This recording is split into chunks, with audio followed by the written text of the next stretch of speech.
السلام علیکم میرے عزیز ہم وطنوں. آج ہم بات کریں گے پچھلے کئی سالوں میں جو شریف زرداری خاندانوں کی حکمرانی رہی ہے، ان سالوں میں کس طرح سے نہ صرف آئین پاکستان کے ساتھ کھیلا گیا ہے، بلکہ ہر اس ادارے کا، ہر اس انسٹیٹیوٹ کا جس کو پاکستان کا آئین ایک پروٹیکشن دیتا ہے، اور اس کو ایک اس طرح کی جگہ ملتی ہے ان اداروں کو کہ جس پہ ان کے پاس انڈیپینڈنٹ رائٹ ہوتی ہے کہ وہ کسی بھی حکومت سے، کسی بھی پولیٹیکل پارٹی سے افیلیشن کے بغیر اپنا کام کریں، صرف ان باؤنڈریز میں جو کہ آئین نے، کانسٹیٹیوشن نے ان کے لیے ڈیفائن کی ہیں. ان اداروں میں، ان جگہوں پہ جہاں پہ ان لوگوں نے جن کو انڈرمائن کیا ہے، جہاں پہ جن کے وقار کو ٹھیس پہنچائی ہے، تو سب سے پہلے تو بات کر لیتے ہیں جو آج کل سپریم کورٹ کے ساتھ ہو رہا ہے. سپریم کورٹ کا فیصلہ اٹل ہوتا ہے کسی بھی ملک میں. اس بات کو، اس چیز کو آئینی تحفظ محفوظ ہے. یہاں پہ نہ صرف یہ کہ سپریم کورٹ کے فیصلے کو بالکل ایک آپشن کی طرح سے دیا جا رہا ہے، بلکہ ایک ضدی بچے کی طرح کہا جا رہا ہے نہیں جی ہم تو نہیں مانتے. یہ سراسر نہ صرف اس ادارے کی تذلیل ہے، بلکہ ملک کے سب سے بڑے قانون، جو سب سے بڑا ایک ضابطہ ہوتا ہے کانسٹیٹیوشن، اس کی خلاف ورزی ہے. یاد رکھیے کہ یہ پہلی دفعہ نہیں ہے، اور نہ ہی ان حکومتوں کے ہوتے ہوئے یہ آخری دفعہ ہوگا. دیکھیے جی، سب سے پہلے بات کر لیتے ہیں ہم جو پریزیڈنٹس کا، جو صدر مملکت کا دفتر ہوتا ہے. تو صدر مملکت کا جو کام ہوتا ہے وہ ایک سب سے زیادہ سپریم کمانڈر ہوتے ہیں جی، وہ آرمڈ فورسز کے، وہ جو ہوتے ہیں چیف ایگزیکٹو ہوتے ہیں اسٹیٹ کے. ان کا ایک وقار ہوتا ہے، ان کی ایک ڈگنیٹی ہوتی ہے. سب سے پہلے تو آپ یہ سوچ لیجئے کہ جب زرداری صاحب بنے ہیں پریزیڈنٹ، وہ دنیا میں آلریڈی مشہور تھے اپنے کرپشن کے لیے. وہ جیل جا چکے تھے، وہ مسٹر 10% کے نام سے مشہور تھے. انہوں نے صرف اور صرف یہ جگہ اس وجہ سے لی تھی کیونکہ ان کو جو ایک پریزیڈنشل امیونٹی ہوتی ہے وہ کئی سال تک ان کو ملتی رہ سکے، ان کے اوپر کیسز نہ ہوں، اور وہ کسی بھی طرح سے اپنے کسی غلط کام کے لیے پکڑے نہ جا سکیں. کیا کسی بھی ملک کا صدر اس طرح سے اس قسم کے اسٹیچر کا ہو سکتا ہے کہ جس کو پوری دنیا اس کی کرپشن کے لیے جانتی ہو؟ اس کے بعد بات کر لیتے ہیں ہم جی صدر ممنون حسین صاحب کی. وہ ایک نواز شریف حکومت کے، نواز شریف کی پارٹی کے ایک بہت ہی اہم کردار تھے. بلکہ شروع میں تو یہ تک کہا جاتا تھا ایک زمانے میں کہ شاید ان کو پریزیڈنٹ سے مل جائے اس پارٹی کی.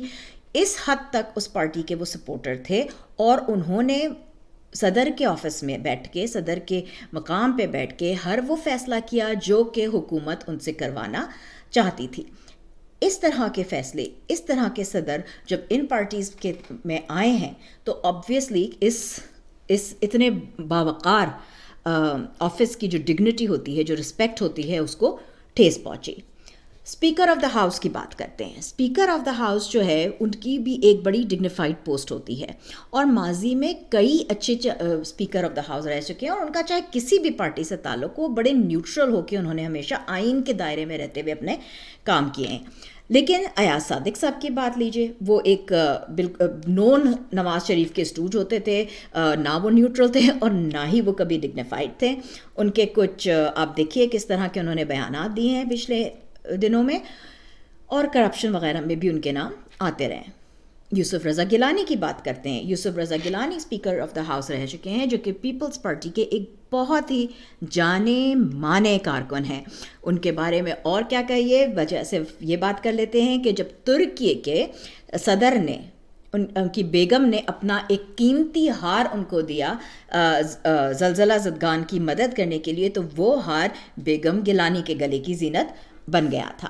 اس طرح کے لوگ جب اسپیکر آف دا ہاؤس جیسے ایک ڈگنیفائڈ، ایک کانسٹیٹیوشنلی پروٹیکٹڈ جگہ پہ آئیں، تو اس سے ہمارے ملک، ہمارے قوم کا، ہمارے آئین کا وقار ہمیشہ گرتا ہی ہے. اچھا، اس کے علاوہ اب آپ دیکھ لیجئے یہاں پہ جو پچھلے کچھ دنوں میں ہوا ہے، نیب کے قوانین جس طرح سے بنائے گئے ہیں. نیب کے قوانین میں بھی آپ یہ دیکھ لیجئے کہ جس طرح سے ان کو رد و بدل ہوا ہے. نیب کے جو لیڈرشپ ملی ہے وہ اپنی مرضی کے لوگوں کو، یہاں تک کہ، اور ہمیشہ جو ایک وجوہات میں جو ایک سب سے بڑی وجہ رہی ہے ان دو پارٹیوں کی وہ یہ کہ وہ اپنی مرضی کے لوگ لا کے اور ان اداروں کی کو کمپرومائز صرف اس لیے کرتے رہے ہیں تاکہ ان کی ill gotten wealth جو ان کے جو اثاثے ہیں جو کہ جن کی کبھی کوئی ٹریل نہیں ہوتی ہے جو بنے ہیں ان کو یہ پروٹیکٹ کر سکیں، جیل جانے سے، احتساب ہونے سے یہ بچ سکیں۔ اسٹیٹ بینک میں اپنی مرضی کے لوگوں کو لایا گیا۔ اسٹیٹ بینک جو ہے وہ ایک انڈیپینڈنٹ ادارہ ہے جو کانسٹیٹیوشنلی بغیر کسی حکومت کی مداخلت کے چلنا چاہیے، لیکن یہاں پہ جب اسٹیٹ بینک کو بھی سپریم کورٹ سے کوئی اجازت ملتی ہے تو حکومت اس کو روک دیتی ہے، جبکہ حکومت کا ایز سچ اسٹیٹ بینک کے اوپر کوئی سے نہیں ہونا چاہیے ہے۔ Election commission, chief election commissioner Raja Sikandar Sultan Raja کو ہی دیکھ لیجئے، ہر کسی کو پتا ہے کہ وہ کس طرح سے نواز لیگ کے کہے پہ چلتے ہیں۔ اگین اس وقت جو الیکشن نہ کروانے کا پنجاب اور خیبر پختونخوا میں معاملہ ہے وہ سیدھا سکندر راجہ صاحب کے ہی ذمہ آتا ہے۔ اچھا جی، پھر ہم بات کر لیتے ہیں کیئر ٹیکر گورنمنٹس کی، مطلب یہ کہ جب حکومتیں ڈیزالو ہوتی ہیں اور جو کیئر ٹیکر سیٹ اپ آتا ہے اس کا، تو اس میں بھی محسن نقوی صاحب سب کو پتہ ہے، زرداری صاحب کے بیٹے، جس طرح سے انہوں نے اس آفس کا میں تو کہتی ہوں میرے دماغ نہیں چلتا ہے جس طرح سے انہوں نے بےزتی کی ہے اس آفس کی، کہ آپ سوچیں کہ وہ ایک پارٹی کو ٹارگٹ کر رہے ہیں، ایک ایکس پرائم منسٹر ہیں، ان کے اوپر حملہ ہو رہا ہے، ان کے گھر میں گھسے چلے جا رہے ہیں۔ یہ کس قسم کی نیوٹرالٹی ہے؟ جبکہ کیئر ٹیکر حکومت جو ہے اس کا کام ہوتا ہے کہ وہ صرف آئیں، کسی پارٹی کا ساتھ نہ دیں اور الیکشن کرائیں اور اپنے گھر جائیں۔ یہ تمام ادارے جن کا میں نے نام لیا ہے یہ انڈیپینڈنٹ ہونے چاہیے، ان کو آئین انڈیپینڈنس دیتا ہے، یہ صرف جو کانسٹیٹیوشنلی ڈیفائنڈ ان کی باؤنڈریز ہیں ان کو ان میں کام کرنا چاہیے۔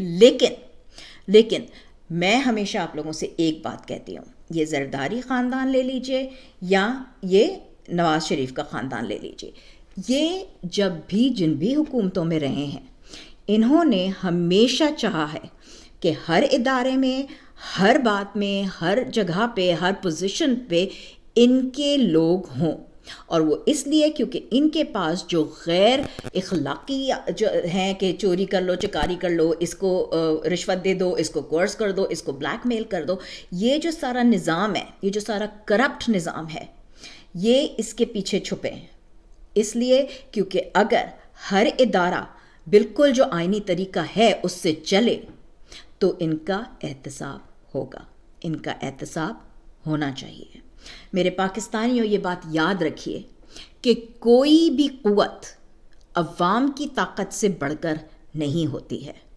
اس ملک کے پاسبان، اس ملک کے ضامن آپ ہیں، اس لیے اپنی تقدیر، اپنے ملک کی تقدیر، اپنے ملک کی حفاظت آپ کے اوپر فرض ہے، کسی اور کے اوپر نہیں۔ کسی اور کے اوپر نہ رہیے گا کہ فلانا آپ کا سیویئر بن جائے گا، آپ کا سیویئر کوئی نہیں بنے گا۔ اپنے آئینی حقوق جانیے، اپنے آئینی فرائض جانیے اور ان کی حفاظت خود کریے۔ عمران خان صاحب نے آپ کو ٹریننگ دی ہے، آپ کو شعور دیا ہے، آگے اس کے ساتھ کیا کرنا ہے یہ آپ کا کام ہے۔ سوچئے اس بارے میں۔ پاکستان زندہ باد۔